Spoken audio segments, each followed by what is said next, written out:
Ako si Mark Lopez and my program is Pugad Vloggers, aired every Monday to Friday from 7 to 8 p.m.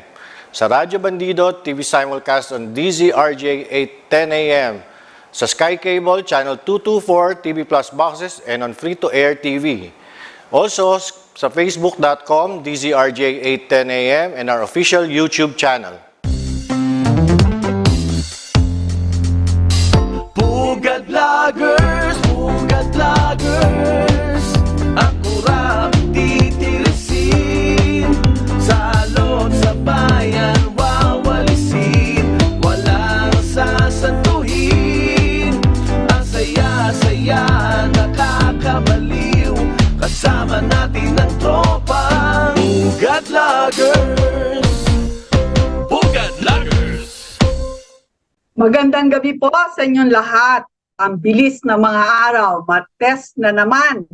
At ngayong gabi ay isang espesyal na episode ng Pugad Vloggers dahil tayo ay pinalad na magkaroon ng guest sa gabing ito. Kaya ang aking tinutukoy ay walang iba kundi si Mr. Tea Moreno. Yan, Mr. Tea Moreno. Paki-open na. Yan. So let us welcome Mr. Tea Moreno tonight, our special guest, and we will discuss a lot of things, including but not confined to the confidential and intelligence funds of the Office of the Vice President and also of the Department of Education. Magandang gabi sa iyo, Mr. Tea Moreno. Magandang gabi sa iyo, Doc Ethel, and thank you so much for inviting me here.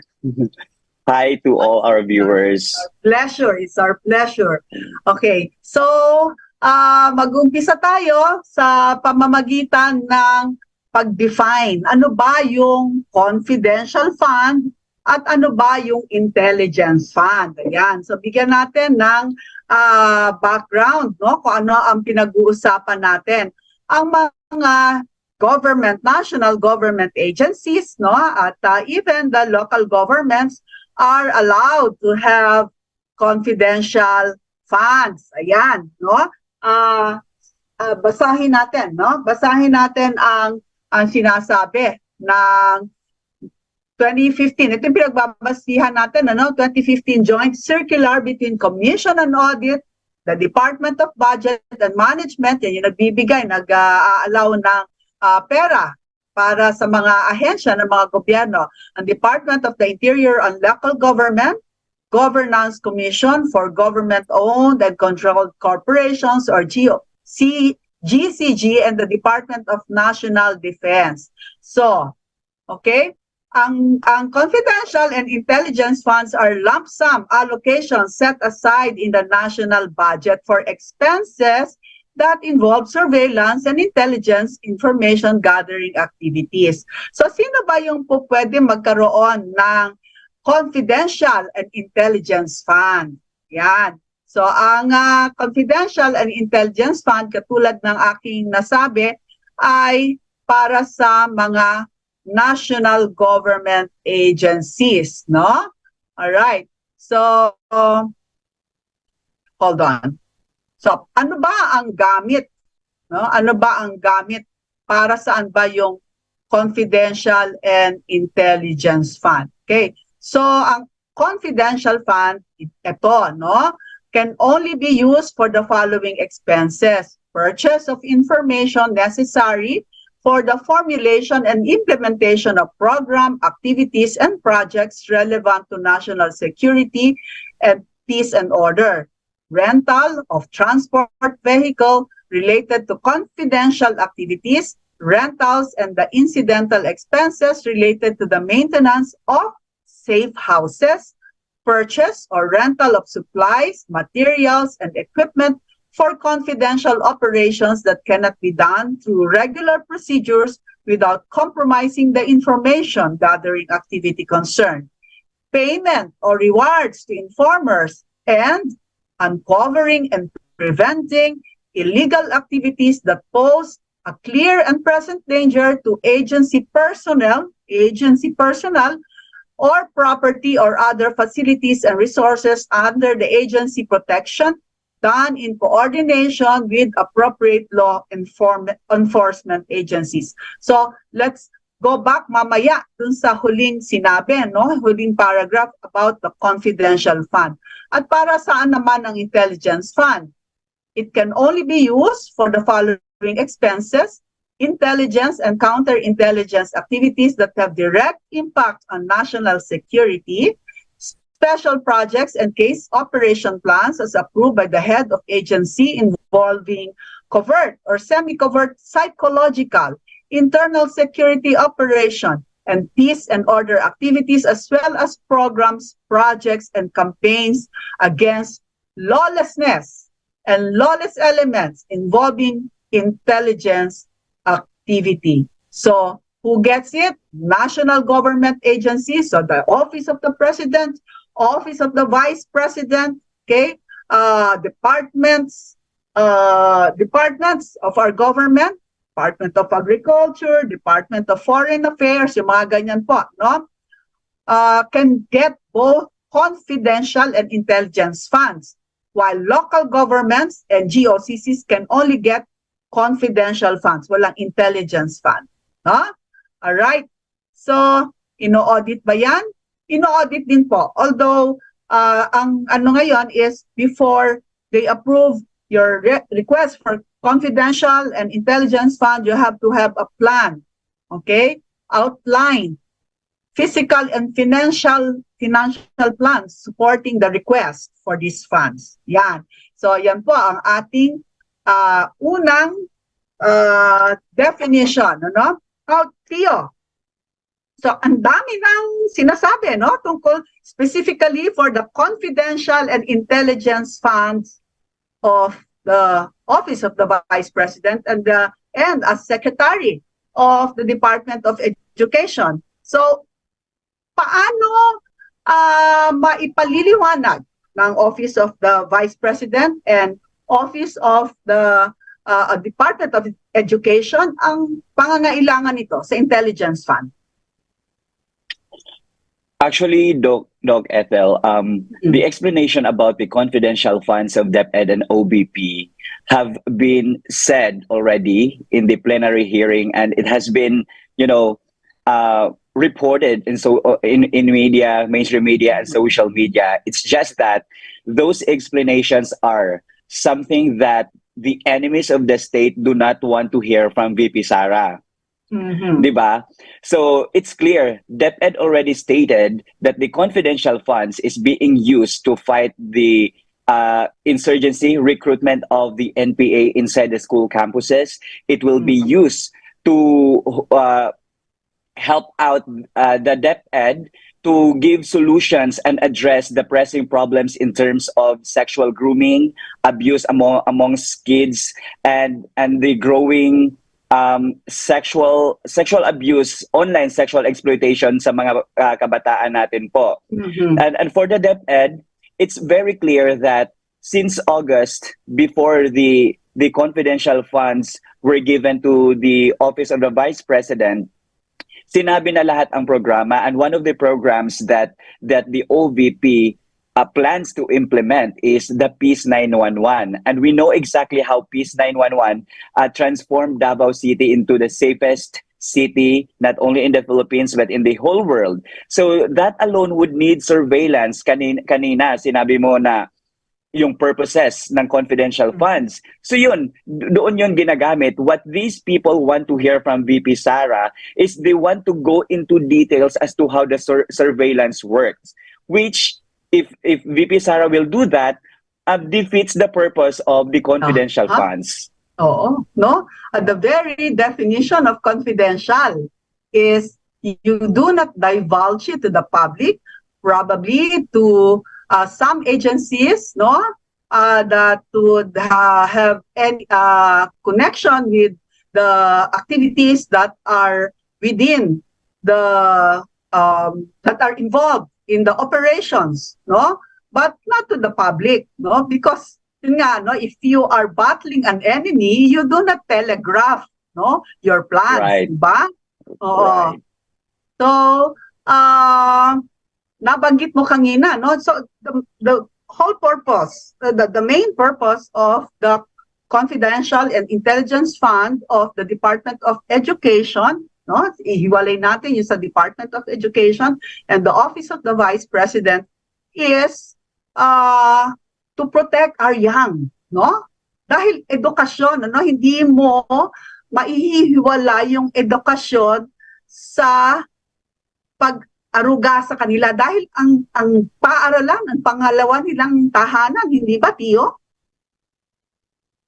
That is correct, and we know exactly that the mandate of DepEd Doc Ethel is to protect each kid, each learner from any form of abuse that hinders them to exercise their constitutional rights. So if we continue to allow the enemies of the state to recruit these children, to bring them in the mountains and, you know, destroy their future, then we are us, for example, as people who are supporting VP Sara on her programs, we are also allowing that injustice to happen to the kids. So that is something that I want people to realize. Now, the confidential fund was asked not for the personal benefits of VP Sara, but this was asked to help out the kids create a fertile ground in the future, Doc. Oo, no? So alam mo, madami tayong nababalitaan, ano, na siyempre mga bata yan eh, and ang kanilang mga brains ay hindi pa developed, no? There are areas of their brain that are immature and very vulnerable to brainwashing, no? And very impulsive, no? So ang mga recruiters ng mga rebellion, mga groups na nagre-rebelde laban sa pamahalaan, ano, napakadali nilang mapasok ang brain ng ating mga kabataan. Mga kabataan na magiging citizens, no, in the future, no? So kailangan nating protektahan, ano, physically, na hindi sila maa-access nitong mga subversive groups na ito at ma-recruit, no? And also mentally, no, sa pagtuturo sa kanila ng kung ano man ang mga kasinungalingan na itinatanim sa kanilang mga murang isipan, no? Kanina nasabi mo yung grooming. Ano ba yung grooming, Tio? Grooming, yeah. Paano ko ba to explain? I don't want to mention names just to give an example, but it's more on like the sexual aspect ng for example, teacher and student relationship, yung mga ganyan po. So before VP Sara became the DepEd secretary, I mean, before she accepted the role to be our DepEd secretary, record shows that there are 1,800 more or less cases of child abuse and exploitation sa DepEd po, unresolved cases. And there are 15 regions who have yet to submit their reports. So that means, I don't have the record now, but that means that 1,800 cases, feeling ko sumobra, I mean, it increased na. So that means to say, Doc, na we really need to protect them. And it's one of the reasons why DepEd created the LRPO, the Learners' Right Protection Office, and at the same time, they established the TeleSafe Contact Center. The TeleSafe Contact Center, Doc, it's a helpline wherein yung mga abuse, yung victims, they can call directly if something happens to them. And then the DepEd has agents na siyang nangangasiwa. They work on it. So automatically, if there's a problem, mari-report na siya, hindi na siya sasabit. Because the system of DepEd is, if my problem, go to the principal, go to the division office, regional office, then the national office. Ngayon, it's a direct report. So automatically, the DepEd can take a look at that problem. Itong sexual, ano ba to?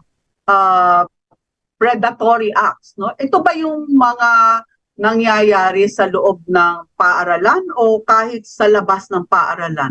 Anong scope nito?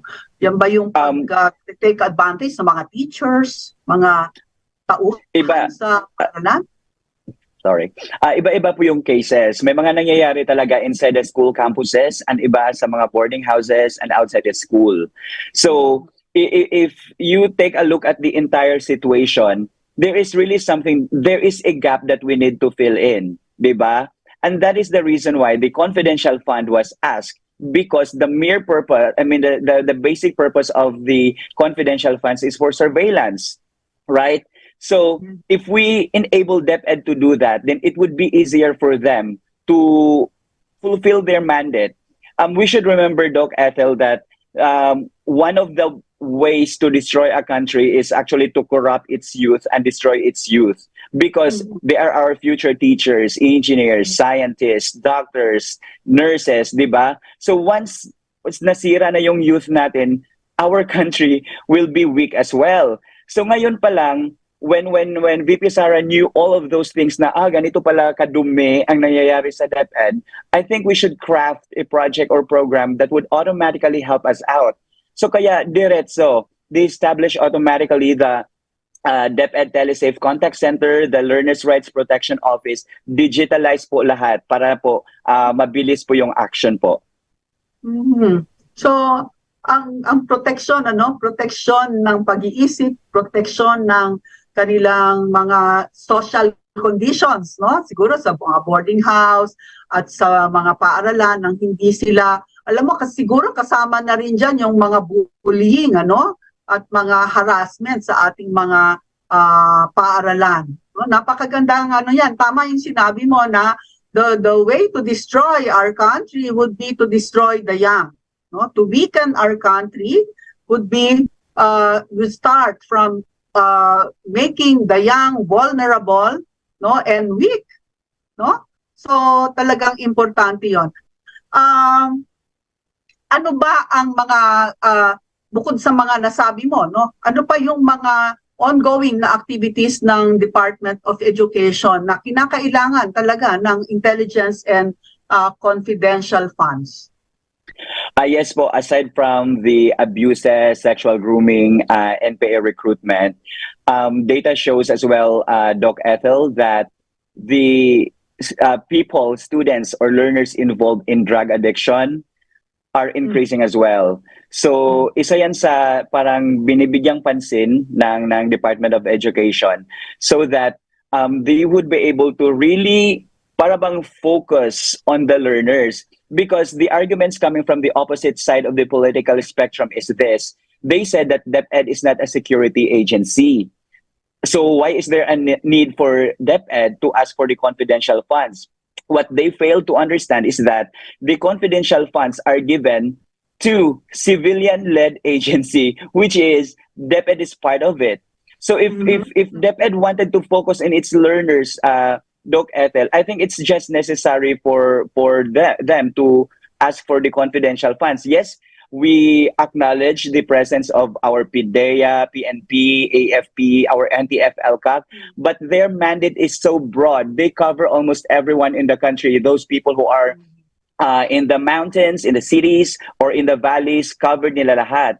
But there is no much focus on the education, knowing that militarization is not also allowed in our school campuses. So they are triggered if Congress continues to give confidential funds to VP Sara as a DepEd secretary. Why? The focus will be automatically concentrated to the welfare of the students. So there is one agency na magpo-focus na para sa mga learners. So yan yung kinakatakot nila. Oo. Naku, alam mo na, at talaga naniniwala ko sa sinabi ng pangalawang Pangulo na kung ikaw ay salungat dito sa pagkakaroon ng Department of Education at ng Office of the Vice President ng Confidential and Intelligence Fund, ay salungat ka sa pagsugpo ng katiwalian at ng seguridad, pag-secure ng kapayapaan ng ating bansa, nasabi mo kanina, yung ano ba tong I lost my train of thought, but ang isa pa ay ang droga, na ating inaalagaan ang ating mga kabataan sa droga, na napakadali talagang mapasok ng mga paaralan. Yung kanina na sinabi mo, nasabi nila bakit kailangan pa ng Department of Education ng mga pondong ito, meron namang police, no? Meron namang other law enforcement agencies like PIDEA. Pero maihahalin tulad natin yan sa bahay natin, no? Kahit na may mga barangay tanod, may mga security guard, True. diba? Atin din naman na role, no? Na ang ating kapaligiran, ang ating mga pinto ay ilalak natin. Ang mga gate natin ay ilalak natin. Sisiguraduhin natin na safe ang ating kapaligiran sa anumang sakuna. Halimbawa ay lilinisin natin, hindi magka-fire, no? Lilinisin natin para hindi pagbahayan ng mosquitoes for our health. At ganun din naman na isi-secure natin para, alam mo, di ba, opportunity makes a thief nga, di ba? So we do everything. We even put, yung mga ibang bahay, they even put CCTV cameras para hindi sila mapasok ng masasamang loob. Ganun din, no? Si VP Sara, ang kanyang kabahayan ay ang Department of Education. At kanyang isi-secure ito, no? Kanyang, role niya yan, meron siyang mandate na i-secure ang Department of Education at ang mga bata na nag-aaral laban sa kapahamakan. Kahit nga may mga pulis pa or other law enforcement agencies na nasa kapaligiran. Diba? Yes, Doc. The one thing that then we need to ask is that despite the presence of our police officers, our national security agencies, why are we seeing an increasing number of drug addicts na ginagawa, mga young kids na naging drug addicts? Why are we seeing an increasing number of gangsterism in school campuses?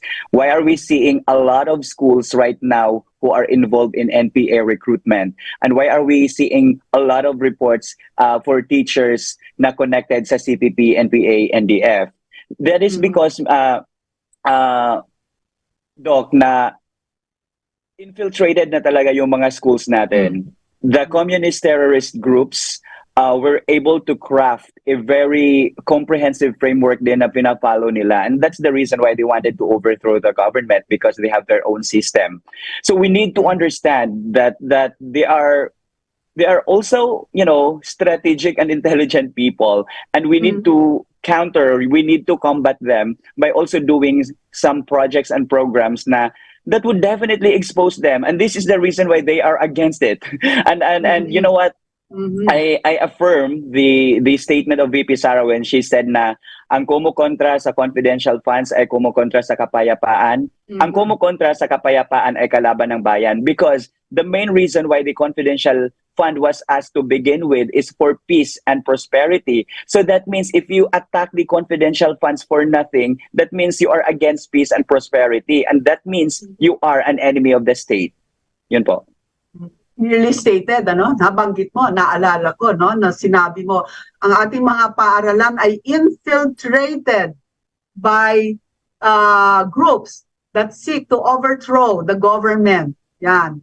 Diba? May mga grupo-grupo, na hindi ko nasasabihin, pero sila ay mga front organizations ng CPP, NPA, Itong mga organisasyon na ito na nakakalat nationwide sa ating mga paaralan, Hindi natin alam na habang sila ay nagtuturo ng kanilang mga subjects ay on the side, sila din ay napakalaki ng impluwensya ng mga guro sa mga isip ng mga kabataan, So, hindi kailangan na taong labas ang mag-impluwensya, mag-recruit dito sa ating mga kabataan, kundi mga guro, mga kawani na miyembro ng mga front ng CPP, NPA na nagtuturo, na nasa plantilla ng Department of Education na maaari sila mismo ay mag-recruit ng mga kabataan para sumanib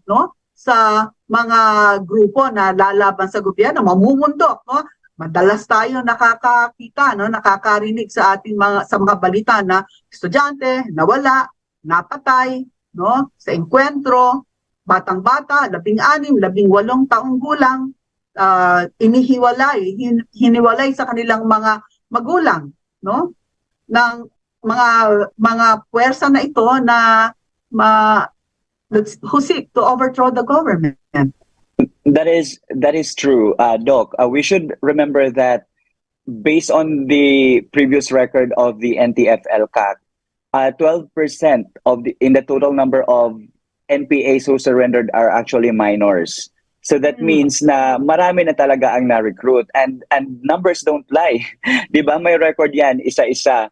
So if for example, if you are someone who opposed that number, that means you are para bang allowing them to infiltrate more, to recruit more, and to destroy more of our children's future. Yan po. Kailangan siguro, no, kasama dyan sa confidential and intelligence funds na yan ay pagmamanman. Pagmamanman, kasama yan no? Sa mga guro, no, na nasususpetsahan na naghihimok sa mga kabataan na mag-join ng mga grupo, no, na sila ay lalaban sa gobyerno. Mamanmanan, kasi kasama yan no, intelligence gathering costs money, no. Hindi naman po pwede yun na you will engage untrained people, you will engage kung sino-sino na lang na maggagawa ng intelligence work for you. Siyempre, these people are highly trained, and as such, you have to pay, no. Sabi nga pay peanuts, you get monkeys, no? Right. Napaka-sensitive na activity ito na hindi mo i-engage yung kung sino-sino na lang, ba? Tiyo. Tama. And you know what, Doc? What people fail to also consider is the fact na the DepEd is boosting its last mile schools program. Ito po yung mga schools, Doc, na nasa malayong lugar, nasa far-flung areas. So in order to strategically position those schools, those classrooms, Doc, we really need surveillance, we really need informers, in order naman na yung safety ng mga kabataan, ma-prioritize din natin. So ngayon, if I am not mistaken, I'm actually looking at the number. If I am not mistaken, the Department of Education is planning or currently building 80 more or less last mile schools program across the country. So nasa mga bulubundukin po yan. So kailangan talaga natin ng information gathering, kailangan natin ng surveillance para naman lang while we are giving out education, free education to our learners, we are also protecting them from any form of harm that may come their way. Oo. Meron kang share kanina, no? Yes, na mga activities ng Department of Education, no? At hinahanap ko, no? Pero yun nga, ang isang nabanggit mo ay yung last mile, no? Yes po. Kasi importante yan dahil sa mga far-flung na lugar, no? Hirap talaga ang ating mga kabataan, yung mga iba, no? Nakikita mo tumatawid pa ng ilog, no? Tama. Lumalakad sa mga pilapil, mga hindi paved na roads, maputik, no? At pagka-umulan, talagang hirap na hirap sila. So I think that education has to be brought, no, to these last miles para ang ating, kasi yung mga batang yan, pag hindi natin na-reach yan, hindi natin nakuha yan, hindi natin na-educate, very vulnerable sa andali, no? Wala silang kaalaman, mangmang sila, andali nilang mapaniwala nitong mga grupo na ito, no? Dahil hindi nila alam kung ano talagang nangyayari sa labas, no? That is true. Tama po. I'd like to correct myself. There were already 10 completed construction of the last mile schools, Doc, tapos 88 last mile schools ang i-construct ng Department of Education for the year 2023. So, sa akin, hindi talaga issue yung confidential funds because I am more into protecting our children, our learners from the outside influence of the communist terrorist groups and other perpetrators of atrocities na nangyayari naman talaga, something that we cannot deny because it's really happening po. Aside from that, no, yung mga last mile, no, meron din ang Department of Education na programa ng feeding, no? Right. Yan ay no, napaka-importante ng feeding program ng Department of Education. I think no more than 1 million students are being fed by the Department of Education. Alam mo, Tiyo, no, hindi pumapasok no yung kung ano man tinuturo ng teacher pagka kumakalamang yung sikmura, no? So yung brain development, no, ay nahahamper by malnutrition, no? So kahit gaano kagaling ang teacher, gaano araw-araw dinidrill sila, kapag the brain is not being developed because of nutritional deficiencies, mawawala lahat ng ating effort, no? So that is one thing that the Department of Education is doing, no? All right? So, correct. Kasi ganito yon. One of the reasons why kids are not going to school, it's because wala silang makain, 'di ba? So with the feeding program done by the Department of Education, this would somehow help them out continue their studies without them worrying if they would be able to have a meal in a day, 'di ba? So some people are actually undermining this effort because they said na it's bare minimum. What these people do not understand really are the things, genuine things, real things na nangyayari sa mga grassroots level, sa mga barangays, yung sa mga far-flung areas. So I don't really get the reason why they oppose the programs done or implemented by the Department of Education, because I am actually seeing the benefits, and I'm seeing a lot of students and people who benefit from it. So if we continue to attack the Department of Education in implementing their programs, that means we are also attacking those beneficiaries. And that's the reason why it actually saddens me to hear that they, crush the DepEd confidential fund, Doc. Meron akong napanood na vlog ng dating presidential spokesperson na si Attorney Harry Roque. At nabanggit niya na sa unang pagkakataon ay may mga makakaliwang mambabatas na nasali sa minorya. Ang sabi niya, ang importansya ng minorya ay sila ang nagbubusisi ng budget. Yan.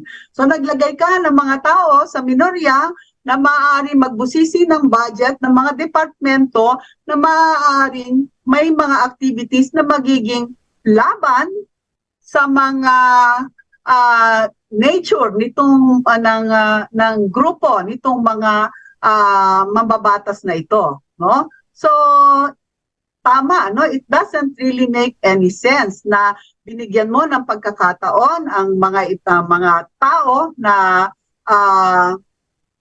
maging nalumaban or hadlangan ang mga inisyatibo ng isang government agency kung ito ay kalaban ng kanilang what the things that they stand for, no? If you are a leftist, naturally that you would oppose anything that will decimate or be disadvantageous to the leftist cause, di ba? Correct. And one of the things that I have seen as well with the minority group is that they just oppose without them providing alternatives to the programs presented. So if they see that program is somehow disadvantageous to their side, they automatically oppose it without them giving out an alternative na, hey, what if we should do this? What if we should compromise and let's do this and implement this? Parang ganyan. The problem with them is they just automatically react and oppose, and then they paint a picture of VP Sara as if she is the villain. Yan yung pinaka-ayaw ko ngayon sa mga nangyayari sa Pilipinas, because as if you think of it, Doc, VP Sara is just fulfilling her mandates. We should remember that aside from being the vice president of the country, she is the concurrent DepEd secretary. She was also given the task to spearhead the NTF LCAC as the vice co-chairperson. And that means to say na if she will craft a project, pwede yung connected ba sa lahat ng agencies para naman na it would be easier for her to fulfill the mandates given to her by the president. So, yan yung pinakaayaw ko ngayon na while we understand the role of the minority, I do not understand why they do not provide alternative programs or alternative projects that would really help out those beneficiaries of the programs crafted by the Department of Education. Oo, basta ayaw na lang. At tama ka, no? It is unfair for them to be painting the vice president as, Villain. Nakikinabang personally dito sa pondo na ito, no? They paid her as a greedy person, no? While in fact, no, they just have to look at where the expenses are going, no? Right. And COA report is also available for them to review it, Doc. If they see that, if COA found any irregularity on the DepEd and the Office of the Vice President's financial accounting, then that's, diba? That's for them to decide to flag the OVP, to flag the DepEd, or to disallowance, diba ganyan? But there is none. There was one time the OVP was flagged for parang yung mga lacking documents lang. But then the OVP submitted it. The OVP complied it, and now the OVP has gotten an unqualified opinion from COA. So that means walang kinurap. Pero what they are amplifying, especially on social media, targeting the youth, is that the money was pocketed. So it's kind of unfair because what they are referring to is the second highest duly elected official in the country and someone who got the highest vote so far in Philippine history. So wala, talaga, what am I seeing right now? All those things, all those allegations that are thrown at VP Sara are merely demolition jobs. Demolition job. Yes. Totoo yan. Demolition job, no? They know that the vice president is, actually, if you think about it, no, the presidency is hers for the taking. No? There is no contender, strong contender that who we see on the horizon, except some who are being very ambitious and would like to run also for the highest position. We know who that is, no? And they are afraid of the vice president. That's why as early as now, they are doing a demolition job against the vice president. It may not be true. And they know that, no? All their allegations, they know that it may not be true, but it has to look like that. Like that. No? That's correct. And you know what? They are weaponizing the confidential funds as a way for them to attack VP Sara and to tarnish her reputation as early as now. Why? Because they know exactly that the nature of confidential fund is something that is really confidential and it should not be divulged to the public. It's not meant for public consumption. So they are attacking VP Sara on it because they knew VP Sara is a lawyer. So she knew the nitty-gritty of the confidential funds. Tapos yun, they are attacking her. But you know what, Doc? It's just so disheartening to think na there are other agencies who have confidential funds, but why are these agencies not getting the same amount of scrutiny, the same amount of attack from these people? Is this because they are also paid or by that confidential fund? Is this because they are allies of that person? The reason why they are not scrutinizing the budget, diba? So it's kind of unfair. I am not I am not an anti-Marcos. I am a Uniteam supporter. But I just found it unfair na I am seeing a lot of Marcos supporters attacking VP Sara for the confidential funds, but they are not questioning the office of the vice president. I know the office of the president, who is the one who approved the confidential funds to begin with. Because if they think, if Congress and the office of the president think that the confidential fund will be a problem to VP Sara, if they knew that the confidential fund will be utilized by the enemies of VP Sara to tarnish her reputation, why did they approve that to begin with, right? Because if mali naman palaga ang confidential funds, why was it approved? Why was it allocated? Diba? So yan lang yung point ko. I am not saying na I am anti-Marcos. What I'm saying is the hypocrisy of these detractors of VP Sara, because it's kind of unfair that they are only singling out DepEd and OVP without asking accountability and transparency for the other agencies who have confidential funds and intelligence funds. Kasi wala si Vice President Sara dun sa mga agencies na yon. So you see, the target is not really the intelligence fund, but Vice President Sara Duterte. Right. It's a glaring, obvious, and very clear demolition job, really, Doc. Ay, bago tayo magpatuloy, Tio, allow me to greet the people who are watching us now. Ito yung ating mga matyagang nanonood every day. No, Monday to Friday, and especially on Tuesdays. Magandang gabi sa iyo, Crespo Carlex. Sigrid Salukop Mackenzie, magandang gabi sa iyo. Sigrid Salukop Mackenzie is our girl in Ilocos. Yan.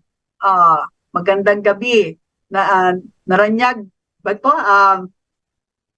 I forgot my Ilocano. Okay. Sepi Sabala, good evening mga kapugad. Okay, si Ferdinand Enriquez, good evening sa'yo. Arthur Kevin Rabago, magandang gabi. Sino pa? Ang ating Boy Riodica, good evening mga kapugad from BF Homes International, Las Piñas. Mr. Dennis Dulce, good evening sa'yo. Carly Resio, magandang gabi. Well explained daw. Salamat Carly sa iyong pakikinig. Lolit Camba Martinez, good evening. Grooming, ang sabi ni Sigrid Salukop Mackenzie, grooming is preparing a minor for sexual abuse, either online or in person. Grooming can also happen if a predator grooms or prepares minors for criminal activities such as trafficking them. Yan, grooming. So kasama siguro sa grooming ang pagkuha ng mga minor de edad, pag-train sa kanila. Alam mo, no, Tio, meron akong nakita na mga 7 years old, mga grade schoolers, ang gagaling mag-assemble ng mga armas, ng mga baril, no? So that is a form of grooming, no? Right, and also, Doc, sorry to cut you off. Sige, sige. One of the things the government has found out sa mga salugpungan schools is the teaching itself. Before, di ba, sa normal schools natin, abakada, ganyan. Pero sa salugpungan schools, yung A naging armas, yung ba naging bala. So that's when yung mga minors natin ay tinuturuan mag-assemble ng mga baril. Kaya magagaling sila. So yan lang, addition lang yan sa ano. Nagtataka ako, no? Ito, mga salugpungan schools, no? Ito ba ay nakarehistro sa Department of Education? At bakit for a long time ay nakalalagpas ang mga aktibidad nitong mga salugpungan schools? Bakit napabayaan, na-allow na mag-operate ito samantalang kung iyong sisiyasatin ay ang mga itinuturo ay kontra sa gobyernong ito? Paano nangyari yan? Sa palagay ko, Doc, as I said earlier, that the system of the CPP, NPA, NDF is really strong, very solid talaga. May framework talaga sila in terms of their education, governance, their justice system, lahat-lahat complete yan sila. So it was only in 2018 or 19, if I'm not mistaken, when the executive order of President Duterte was implemented, Executive Order 70, na which led to the creation of the NTFL-CAC. Now, nung nagkaroon na ng NTFL-CAC, it was found out that those salugpungan schools, Doc, are not registered sa DepEd. They don't have any permits to operate.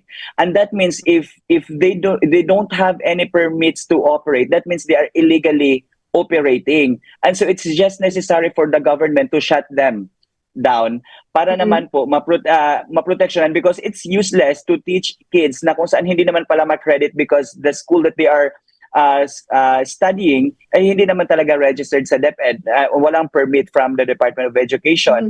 And on top of that, since wala itong permit or anong tawag dyan? Wala itong parang approval from the Department of Education, it would be hard for the Department of Education to monitor it.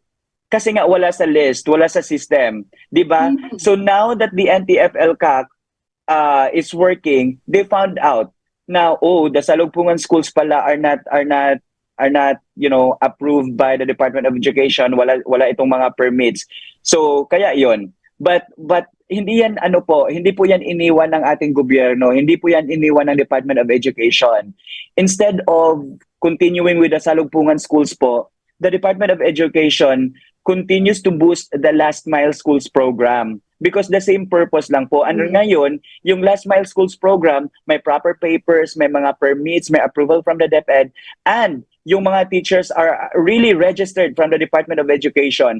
So that means may monitoring na, kailangan na ng surveillance from the DepEd, ma-under na siya sa budget. And so if you connect that one, Doc, since the Department of Education under the supervision of VP Sara now are about to finish 88 last mile schools program for this year. So that means kailangan talaga natin ng more surveillance, kaya kailangan natin ng confidential funds, 'di ba?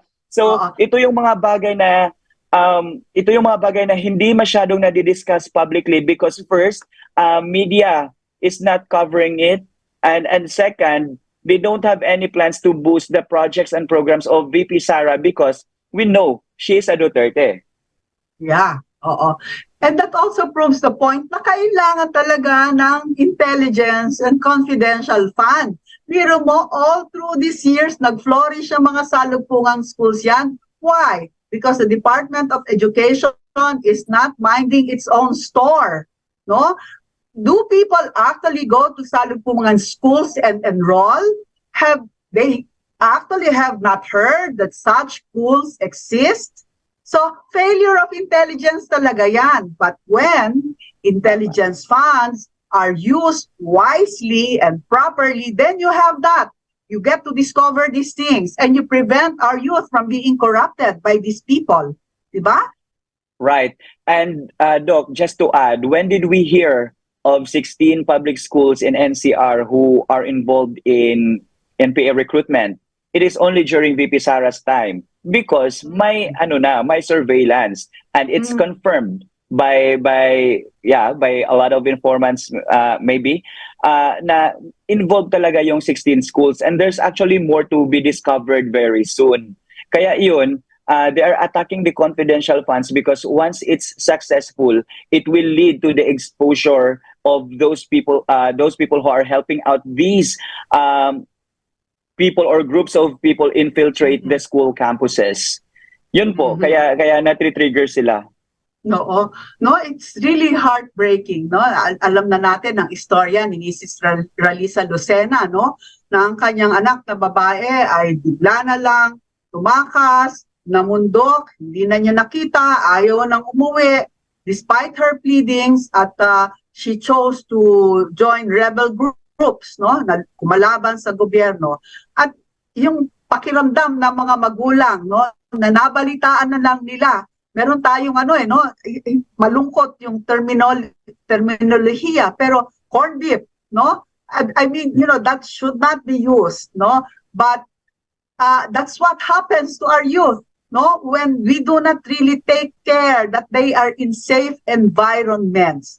And that is what the Department of Education is making sure that our children, when they leave our houses, they will be safe in the schools.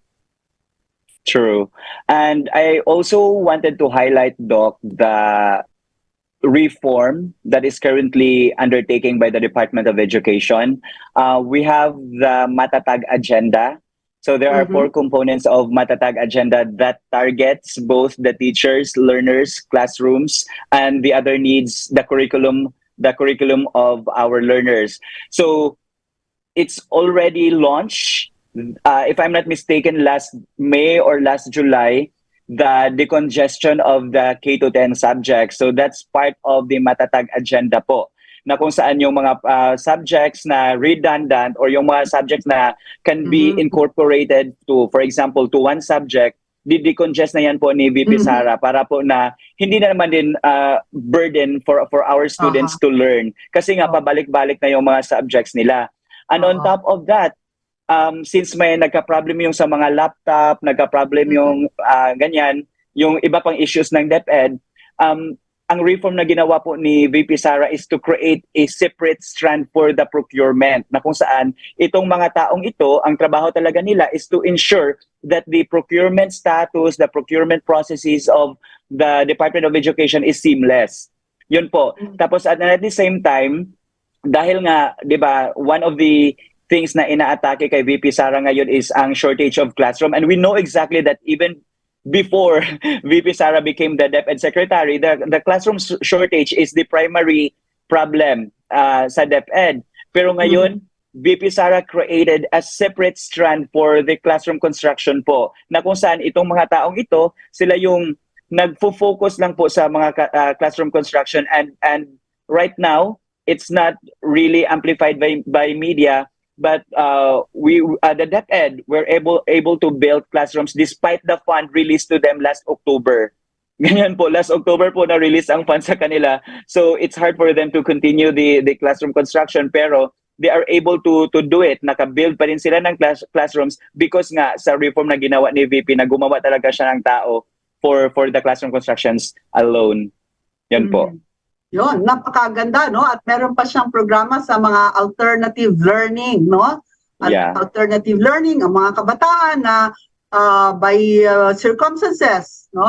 Their life circumstances, hindi makapunta sa paaralan, siguro handicap or malayo, ay merong pamamaraan na sila ay matuto rin, no? So magandang mga inisyatibo to. Yun nga lang, ano, katulad ng iyong napansin, ay hindi nagkakaroon ng pansin sa mainstream media at alam na natin kung bakit, no? So itutuloy ko yung ating pagbati sa mga nanonood sa atin. Sabi ni Sigrid D.S. Dickerson, it takes a while and is expensive when the government is fixing a system in its department, no? Talagang pagka nag-uumpisa ka pa lang ng mga bagong proyekto, ay talagang you have to invest, no? In these things. Sabi ni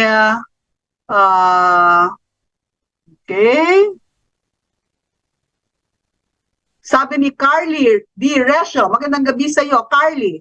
Consider the CIF, the Confidential and Intelligence Fund, as investment for our future generation. We want our kids to have a fighting chance to have a better future and not waste them to drugs and armed communists. Yan, no? Sabi, magandang gabi sa iyo, Alvi Bal. Magandang gabi, Roxanne Costo. Ang sabi ni Manny Felonia, the confidential and intelligence funds is designed to secure the state from internal and external threat. When such fund is used precisely for the same purpose of all departments as authorized by the President, then there can be no constitutional overreach. Ayan. Sabi ni Manny Felonia. Magandang gabi sa iyo, Elma Ramos. Magandang gabi, Saldi Bonifacio, Carlito Cabiles, Maverick, Michelle Benson, and Nit Buga. Magandang gabi sa inyong lahat. Yan. Alright. So, tuloy natin ang ating, 7:54 na pala. Ayan. Ngayon, Tio, ay may napabalita, no, kanina na tinanggal at ni-realign ang CIF ng Vice President at binigay daw, no, along with kasama na rin yung CIF ng Department of Agriculture at iba pang opisina for other offices na i-redistribute daw. Ayan. So ito ay isang nakakapanlumo, no, discourage na development dahil alam natin kung gaano kaimportante itong CIF, particularly sa Department of Education, no? Ano ang iyong masasabi tungkol dito sa nabalita na tinanggal ang CIF for the budget of 2024? In my opinion, it's a politically motivated move, Doc. Why? Because they saw the programs laid out by the Department of Education and the OVP, and they knew exactly that these programs that they are currently implementing directly affect and benefit those that are in the grassroots level. So if those projects by VP Sara in the DepEd and the OVP will be successful, it will be hard for them to attack or destroy VP Sara's image because she truly delivered. And I'd like also to make an emphasis on the two targets of the OVP. For VP Sara, she was mandated to do an institutionalization of the socio-economic programs and establish key programs for the nation building. So yung lahat ng mga ginagawa po ng DepEd and ng OVP, these are all to fulfill the mandates of our President Bongbong Marcos to achieve his pursuit on the 8-point socio-economic agenda po, Doc. So that means yung mga enemies na kinakalaban, kinukontra po si VP Sara, they are just doing it for their political agenda and not really for transparency or accountability. Because if we are to use their argument, then simply we can say that, okay, we should show the same level of scrutiny for those departments. Dapat din may lapagan ng mga programs and project. But as you can see, we didn't hear anything from those departments, those agencies. And we last words, we should consider the fact, Doc, that there are two threats that we are currently facing, internal threats and the external threats.